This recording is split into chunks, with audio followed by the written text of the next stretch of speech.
Баршаңызға қайырлы күн қыздар. Бүгін сіздерге ең керемет пирогтың рецептісімен бөлісетін боламын. Міндетті түрде жасап көріңіздер, сіздердің қонақтарыңыздың барлығына ұнайтыны сөзсіз. Ол үшін ең алдымен бөлме температурасында тұрған сары майымызды осылай пышақтың көмегімен бірнеше бөліктерге бөліп аламыз. Болмаса теркадан өткізсеңіздер де болады. Және бір штук жұмыртқаның сары уызы қажет.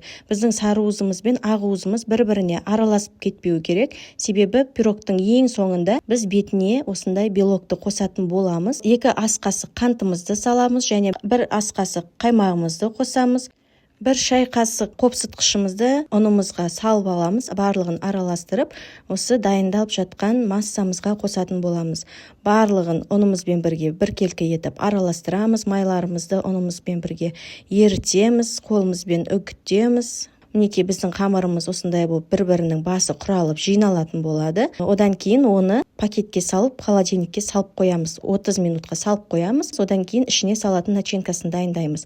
Ол үшін бізге творог қажет 500 грамм және 3 ас қасық қаймақ қажет. Сонымен қатар 3 ас қасық жарма ұнтағы қажет, яғни манка қажет болады. Немесе ұн қоссаңыздар да болады. Және қантымызды саламыз. Сонымен қатар 3 штук жұмыртқаның сары уызын саламыз. Қыздар, міндетті түрде араластырып жатқан кезде сіздердің сары уыздарыңыз осы бөлініп жатқан ақ уызбен бірге араласып кетпеу керек. Себебі бізге осы ақ уызымыз қажет болады.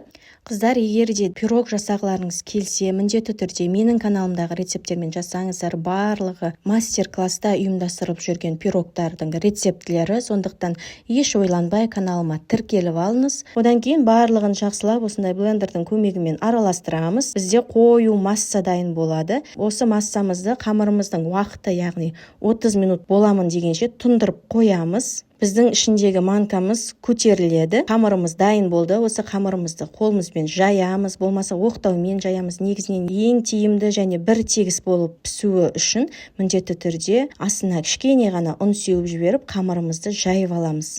Сол кезде сіздердің тесталарыңыз бір тегісті болып шығатын болады. Мінекей барлығын орналастырдық. Енді осылай тестасын дайындап жатқан кезде біз пешімізді қыздырып қоямыз.